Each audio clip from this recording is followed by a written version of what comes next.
All right. Hi again and welcome. And thank you for coming to our GFDA Q&A. Shujan, how are you? Hi, good. Nice to be here. Thank you. We're so happy to have you. Could you tell us just a little bit about yourself? Yes. So, hi, I'm Shu, and um, I'm actually calling from Hawaii right now, where I'm visiting my family. And I'm excited to be a part of GFDA, and I'm one of the founding members. And all that means is you know, when Katie um, first shared this idea, um, I thought it was an obvious aha, and finally somebody's doing it. So I'm proud to be just at the beginning of it, and I'm excited that it's been growing. And I love that you, the group continues to ask me to give talks. So I am an industrial designer, and I've been in the Bay Area in San Francisco working for the last 25 years. I'm originally from Manhattan Beach, born and raised there. I'm Korean American.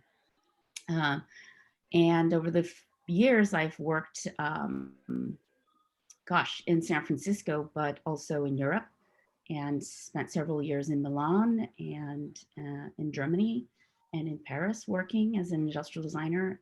And then came back. My husband is French. We met here in San Francisco, actually, but have worked and traveled around the world, and worked in Korea as well for LG. And got two kids now.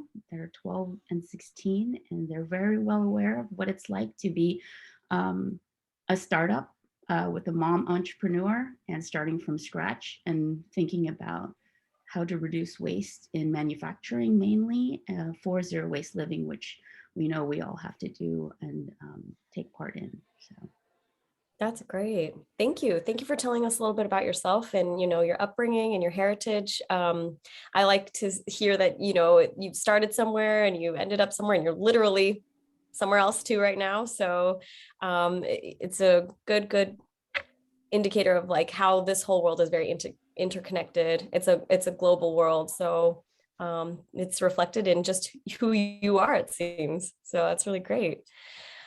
Yeah, so I am just really happy to learn about I guess, your ideologies of how you've started going into, design and your inspiration and a little bit about Àplat. great. Well, I do have a presentation to share, Okay. and it's one that has a framework that I've been sharing. So if you've seen this before, it might be a refresh, a reminder, and if anything's new, you're welcome to ask questions at the end. It's just really being transparent about the company, how we started, and the ethos around our practice for design and zero waste. Great. So I'll share my screen. Go ahead. Great. And then if I may ask everyone to go ahead and mute yourselves and then go on. Thank you. So I will share here.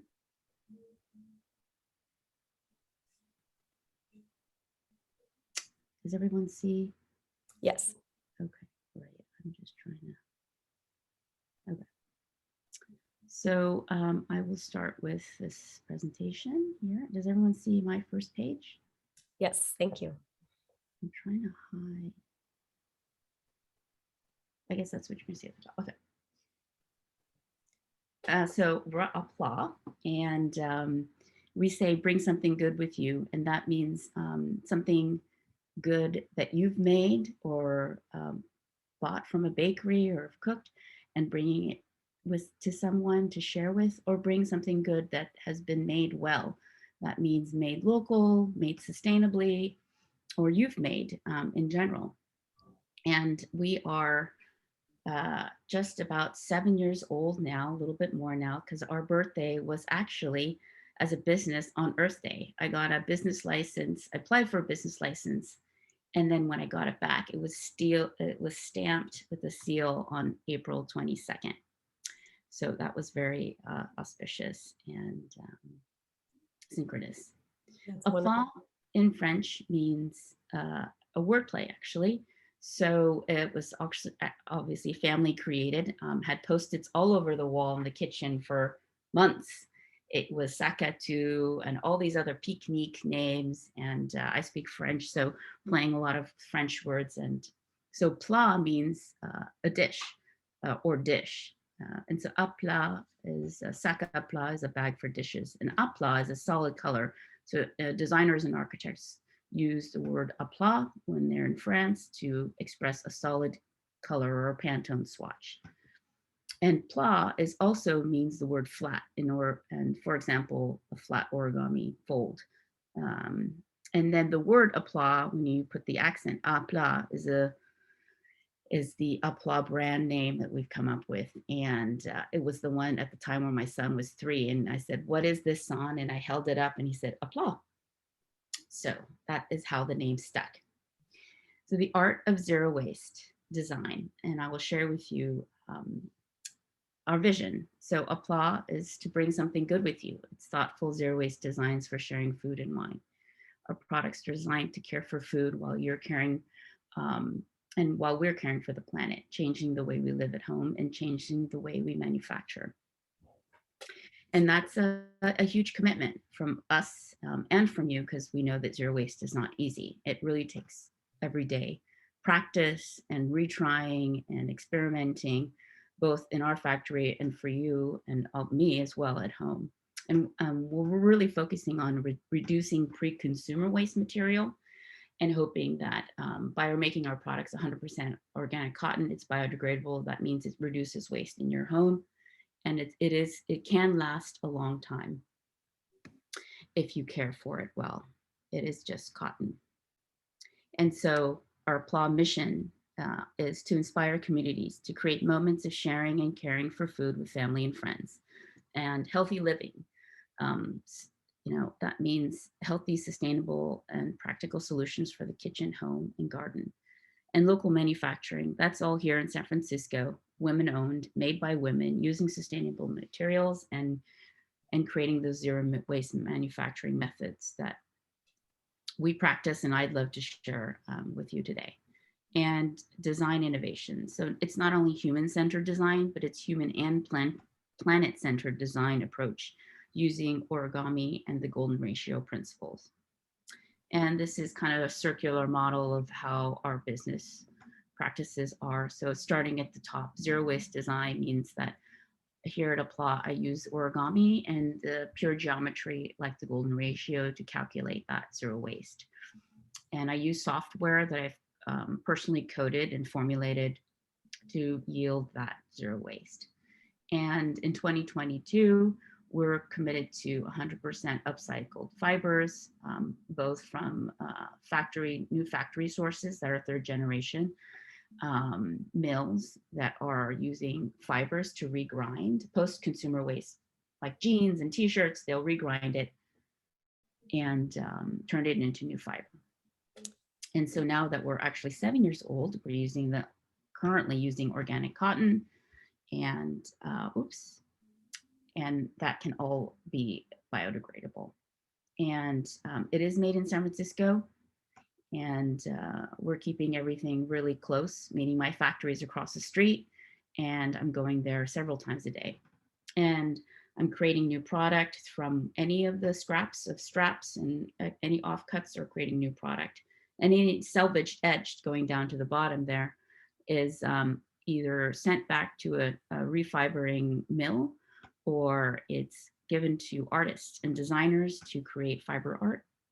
And for customers, we really want to partner with brands that have the same values. So we're creating new products for brands exclusively, so that brands who can't manufacture locally or are looking for more sustainable resources, we've grown that part of the business.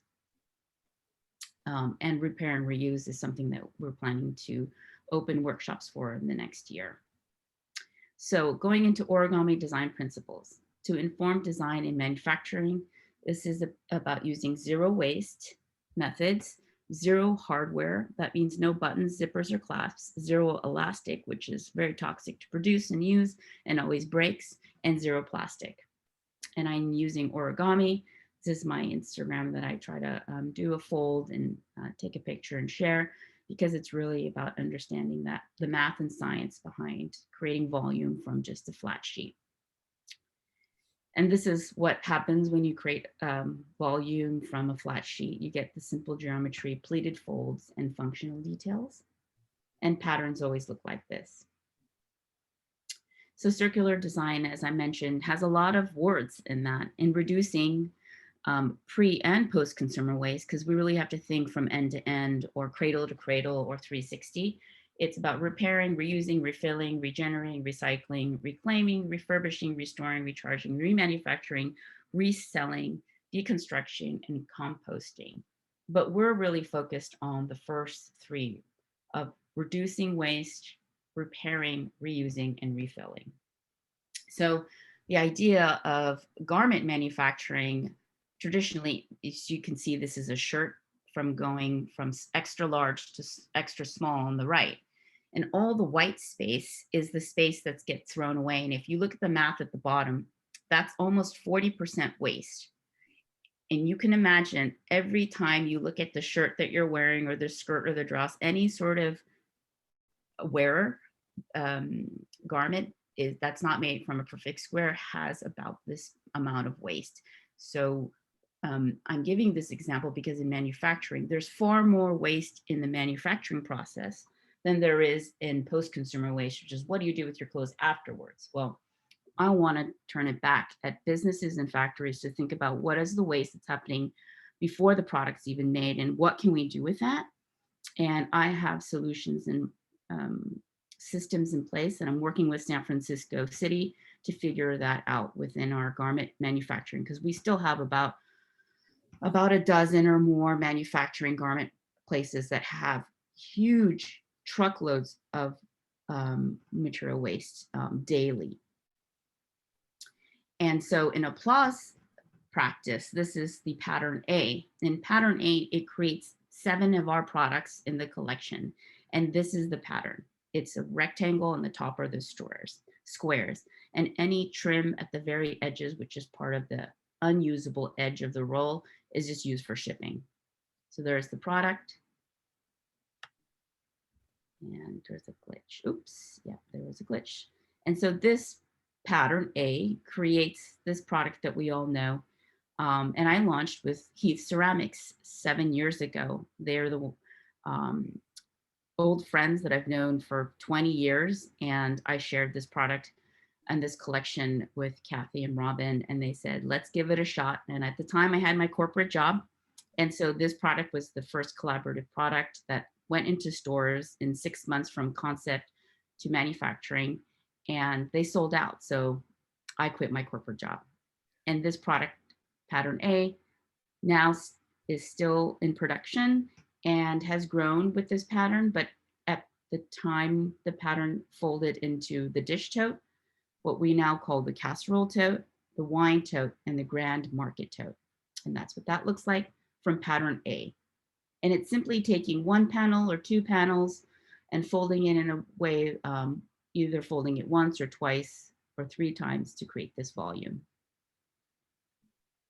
It's a golden ratio. I use this as a mathematical principle to always make sure that it fits in the system. So I'm not having to recreate or redesign every time I have to make a new product or create a new hang tag or partner with another brand.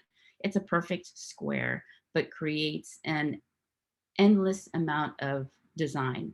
So the little sewn labels to the hang tags to the way we fold it, the way the product is made, that fits always in a perfect system. For example, shipping, we don't ever want to waste anything in shipping. So this pure principles of origami and golden ratio really helps reduce waste, reduce cost, and just makes design process and the growth of the product from brand very, very formulated and simple. So now I'm going into Àplat San Francisco manufacturing, where I work very, very closely with the factory on a daily basis for 7 years. I probably don't go without a week going in there at least a few times. And that's kind of my happy place. It's my sandbox.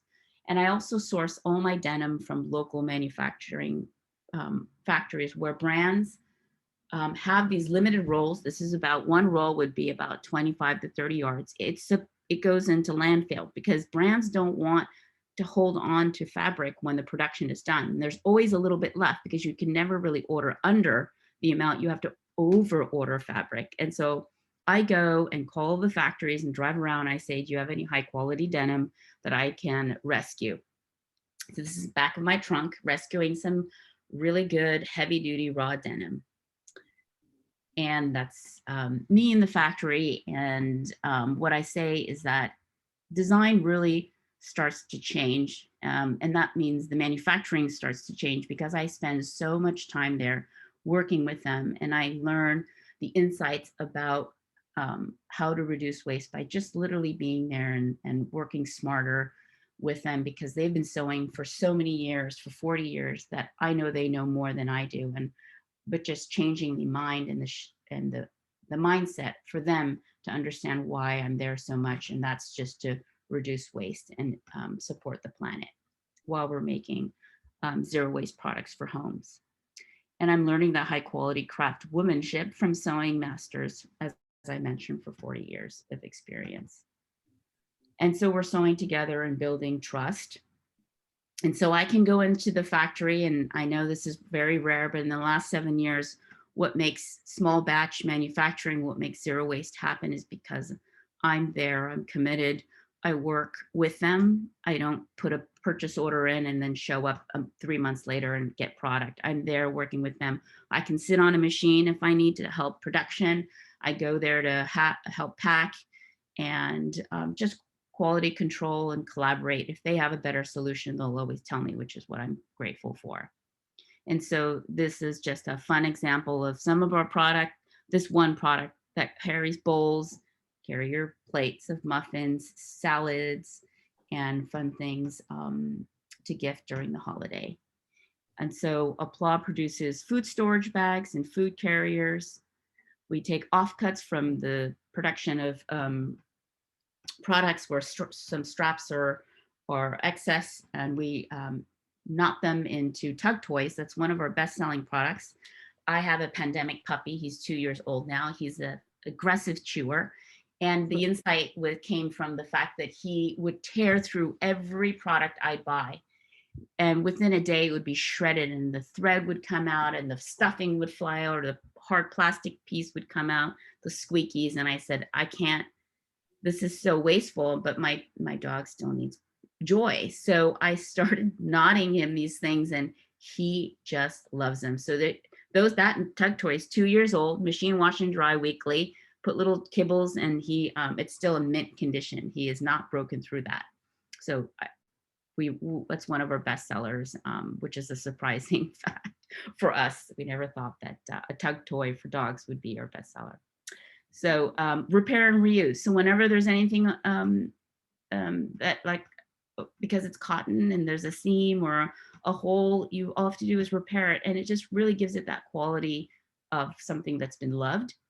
And with buttons, zippers, and clasps, you can't do that, because how do we sew a zipper if we have never had experience, or who has time to really figure out when a button or a zipper or a strap breaks? I think people end up just throwing it away, and we just can't imagine creating products that would break because of small element. And so our products don't have that hardware, and it's important to reuse. And because my years in working as a design director at Incase and developing Apple bag products for years, Nike products for years, our number one reason for return was broken zipper and broken button and broken clasps and straps.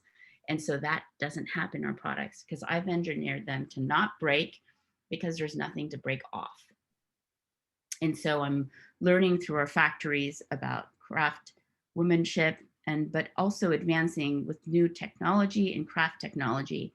And that comes from me being in the tech industry for over 25 years, developing advanced technology products for BMW and Apple and Samsung and LG, and knowing, well, we have to advance our textile industry. And design collaboration, which is my favorite, because as an industrial designer, that's what we want to do. Our passion is to create beautiful product for beautiful brands that we align with. And we are launching just in a few days our collaboration with Material Kitchen. And I'm excited because she's a fellow Korean founder.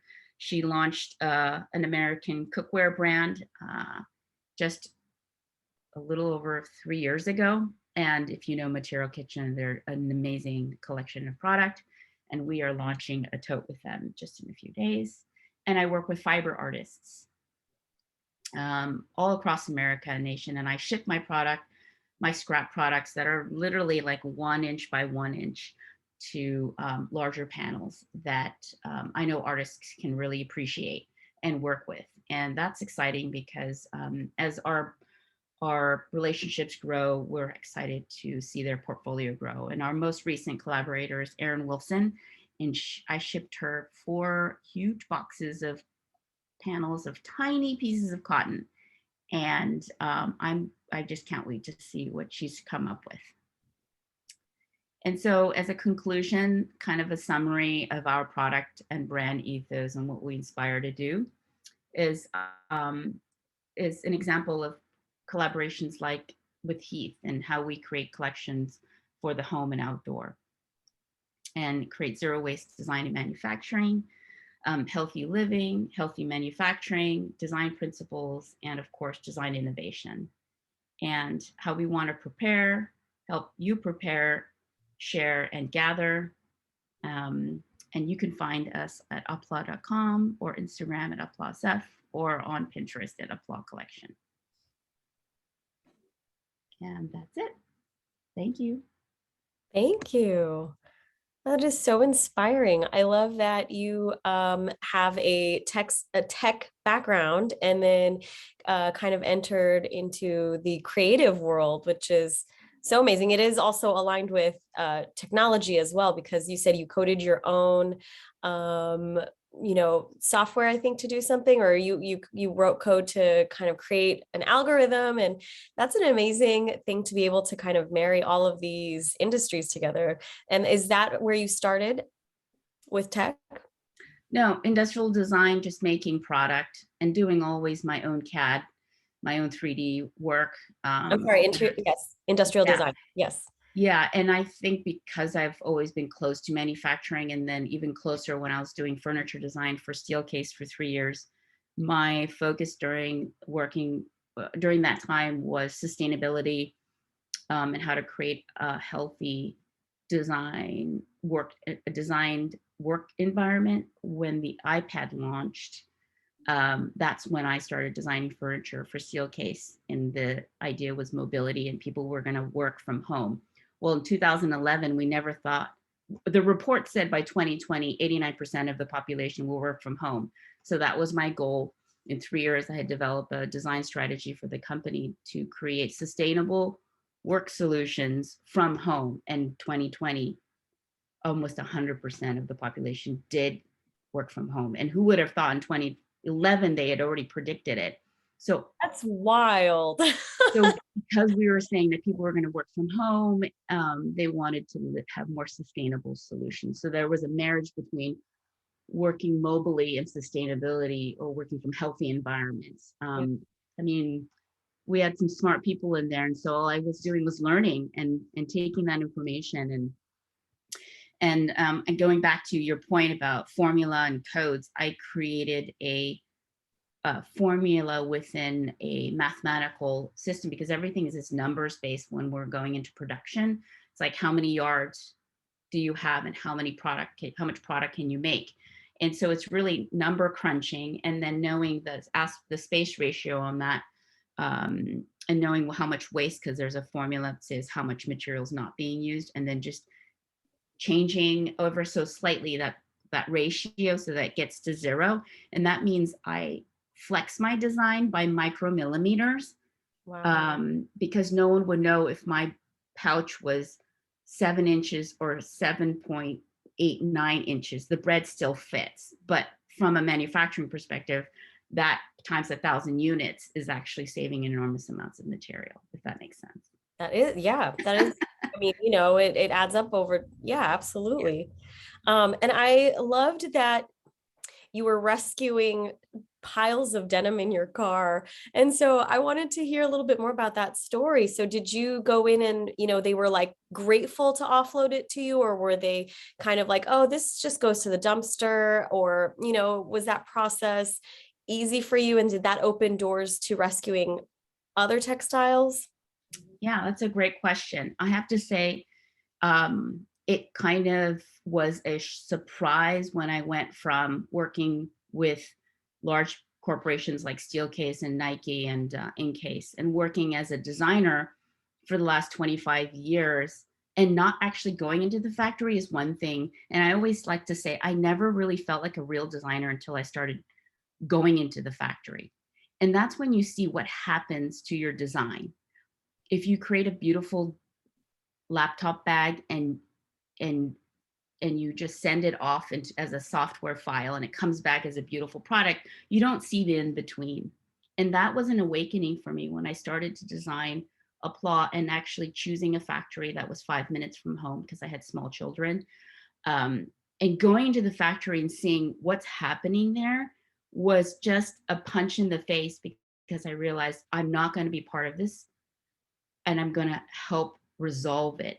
And it's taking years to get the factory to understand why. Because the problem is that when a brand comes and makes a skirt or a dress or a shirt, that's what they do, to send the software file over. It gets cut so that actually the designer or the brand never sees what's happening, and if to them it's not a problem. But the problem is actually for the factory. And that waste gets either tossed, or it just it piles up, as you will, in these rolls of stacks on a crate. And the factory doesn't know what to do with it because the brand's not responsible. There's never been a end-to-end kind of, you bring the fabric in, you cut it, and then the brand is not responsible taking it out. It's the Right. factory who actually pays Recology thousands of dollars to get it removed. So over the course of a year, that first year of manufacturing, I kept asking, what is happening with this material that's been sitting here for a year? They're like, we don't know. We just have to wait until it gets so big that we have to get it shipped out for like $10,000. But why is the factory responsible for another business's waste? And so I started saying, I'll help you pay for that offset, and I'll buy that fabric off you, and I'll go through the rolls. And that's how it started. Because I was like, well, why should I go buy brand new fabric when I know there's some really good ones? And I know that my brand is small enough that can do 300 yards, which would yield like 30 yards, which would yield like 100 bags. And so it literally was organic that way.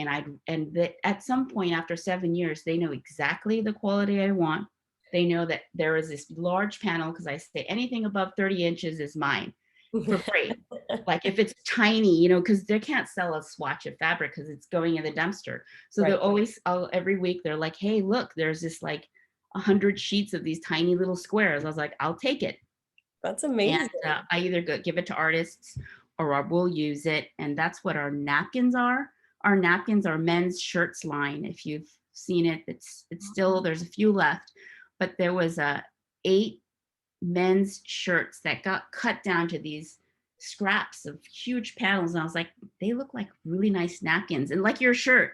I Oh, mean, you could, so we were looking up all the men's shirts, and it's just funny because I was always imagining maybe someone will be eating and they'll pick up a napkin that's like their shirt, because it was literally an offcut production from when that shirt was made. But I that's held on to that fabric for about 2 years, because I had to wait to know when to manufacture it and produce what I wanted to produce at the time. So it's really about being patient, holding on to things, waiting when it's possible, and being partners with the factory.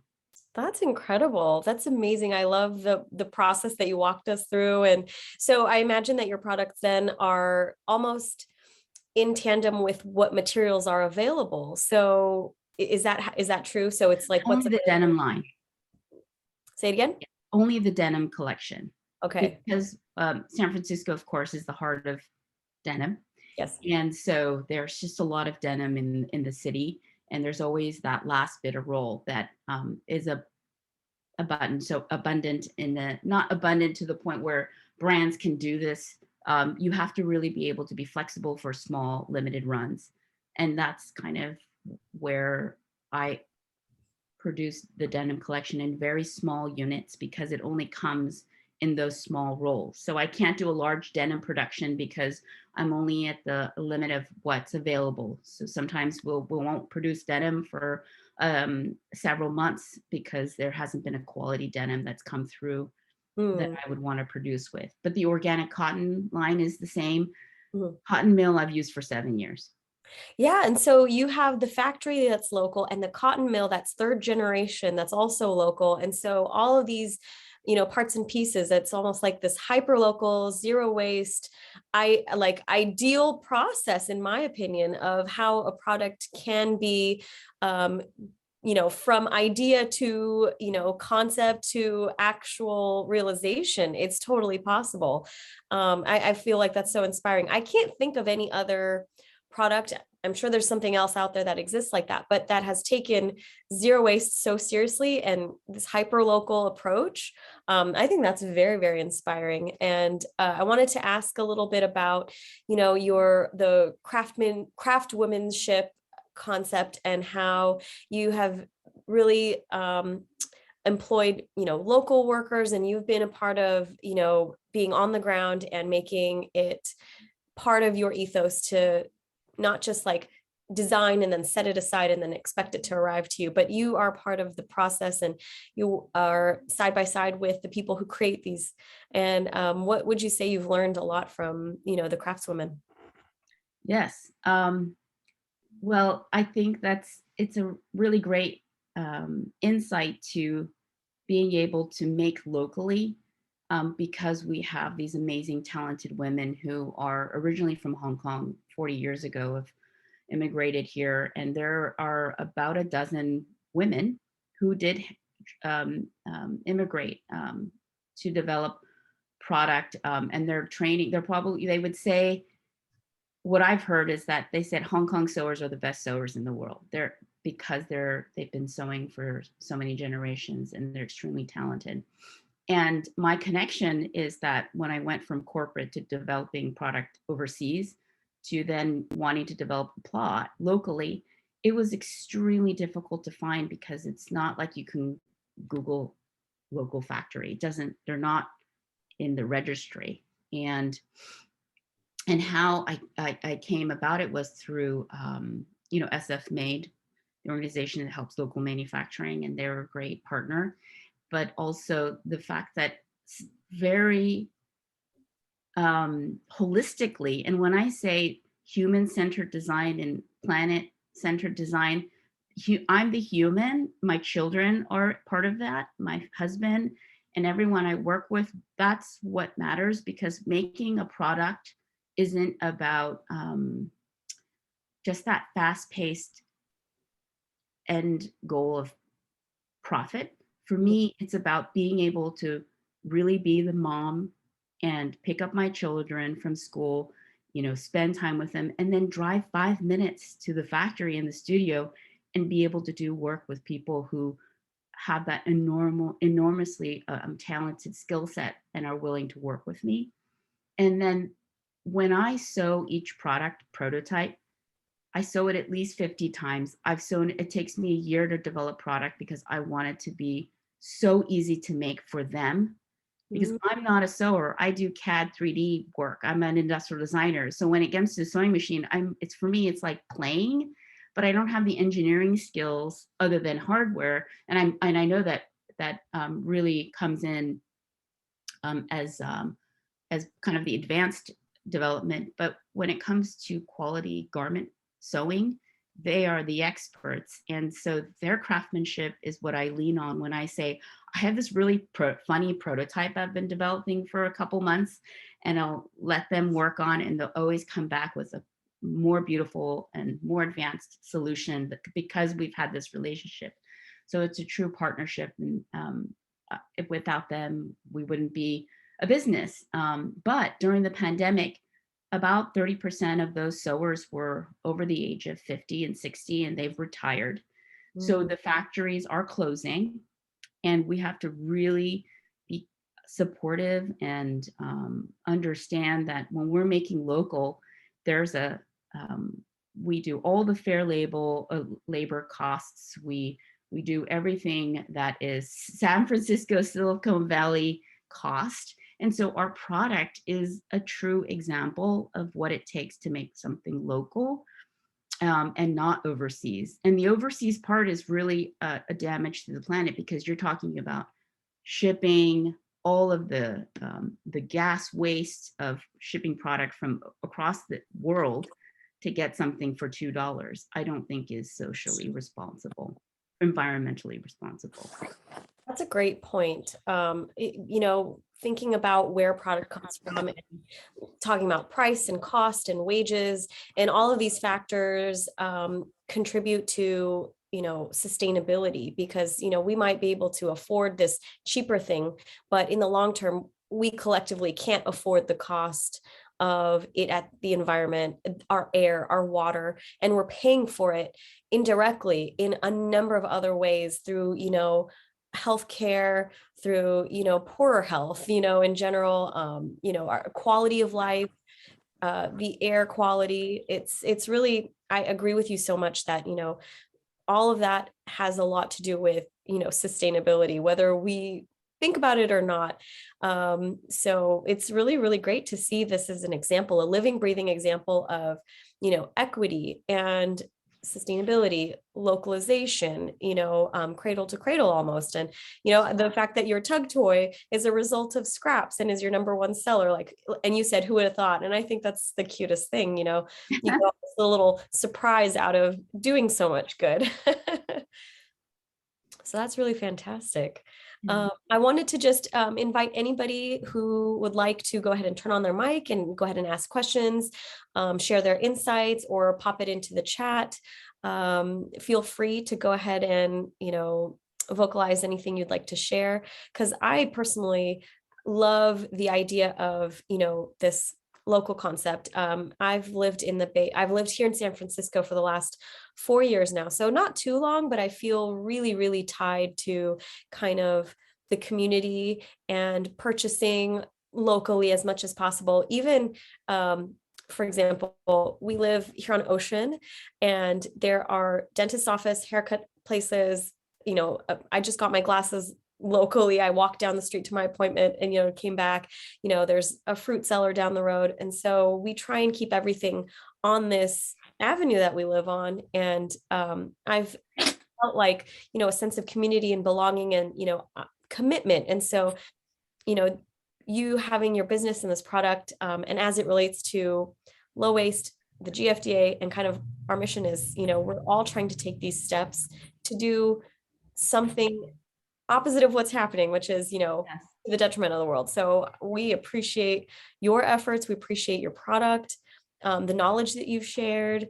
I love the origami element. Actually, that was when I first learned about that at our last year's fall conference. I took that as one of the big takeaways from the entire conference was how you used origami. That stuck with me till now, because I was like, gosh, imagine taking this concept of origami and art and applying it in a really big way. So I wanted to thank you for that piece of inspiration there. Thank you. I have a question, if I could.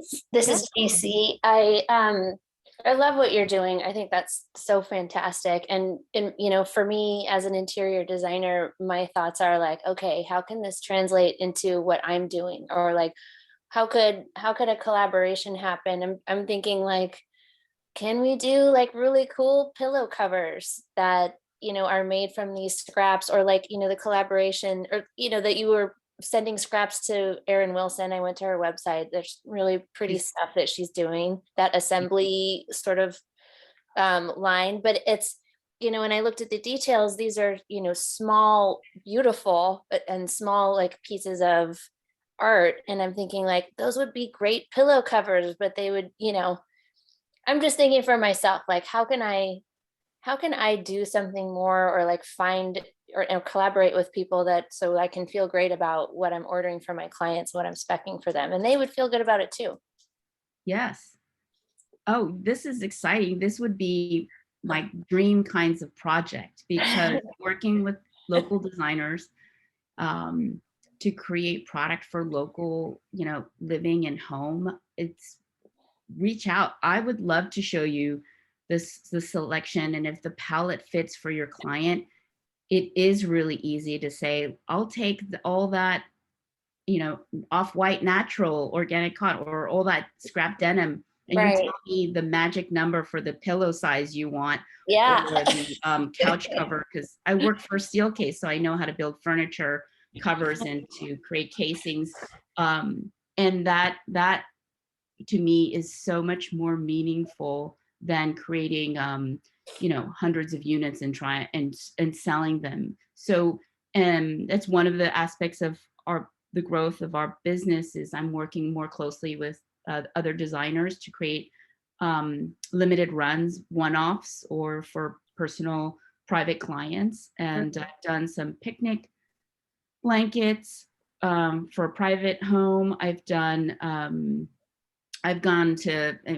Because local manufacturing is kind of where people really want to be able to like see where it's coming from and have it in 2 weeks, versus maybe thinking, there might be, there's a question of where product comes from and how long it'll take, because if it's made anywhere further away, that time gap is longer. So yeah, you should reach out. I have my information here. I'll send it to you directly. Whoops. Yeah, that'd be fabulous. I'll definitely reach out. Thank you.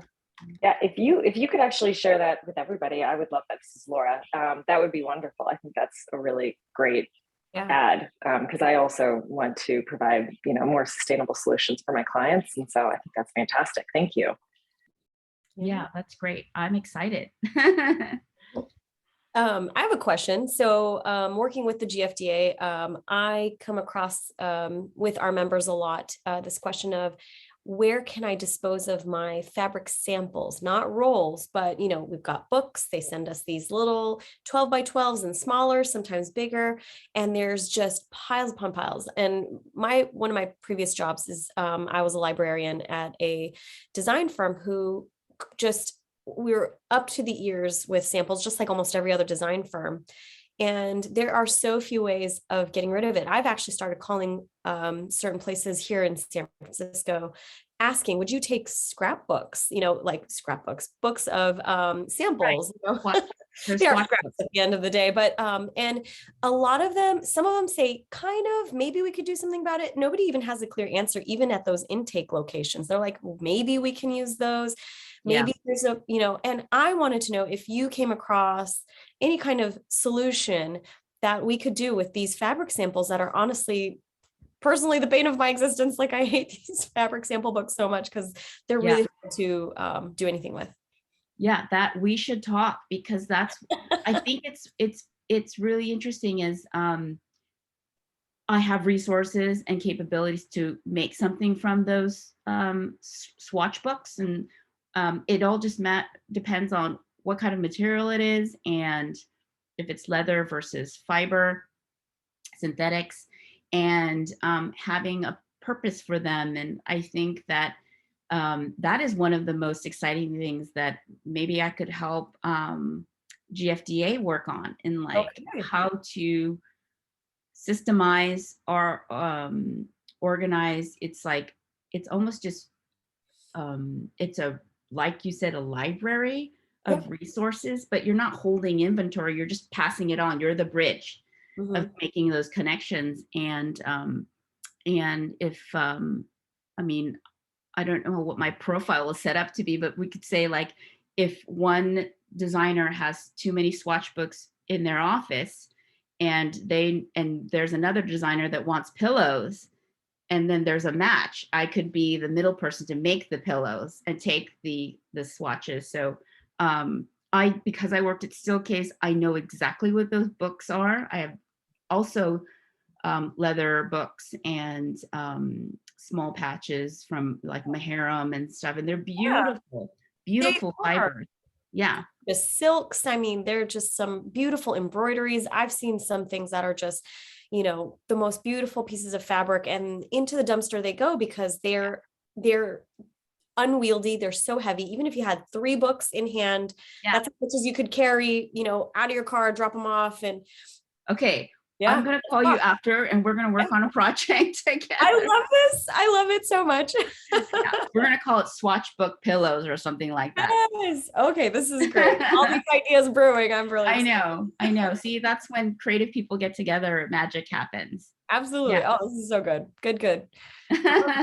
I wanted to just again say thank you to everyone who's attended. If there are any last minute questions or comments, feel free to interrupt me, but I just wanted to take the time to thank the audience and thank you, Shu, so much for inspiring us, teaching us, showing us honestly that it's totally possible to be zero waste, efficient, economical, sustainable, supporting women. I mean, you hit so many marks, I can't even. Thank you. Yeah.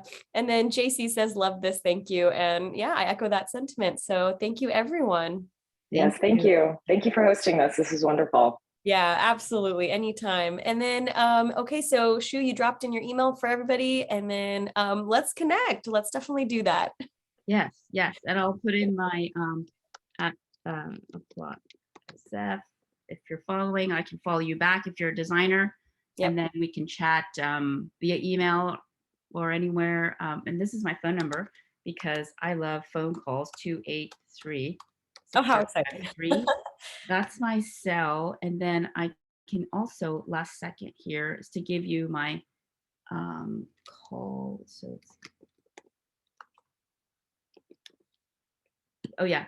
Thank you. This is the magic partner, because as a business owner, when I think it's so much more helpful when I say, hey, if you want to have time to chat, here's my link. 15-minute call, 30-minute call is kind of the fastest way to spark ideas, and then we can move it to email. So that's my Calendly. Okay, great. I'm going to go ahead and make sure that we get on a call sometime soon. That would be great. And then, yes, Irene, I will send out a email with this recording sometime in the next week or so, and then you can rewatch the rest of it because it was very informative. And I'm sorry you missed the beginning, but there's plenty to watch. All right. Well, thank you, everyone. All right. Okay. Everybody. Have a great rest of your day, everyone. Thanks, everyone. Bye. You're welcome. Bye. Bye. Thank you. Bye.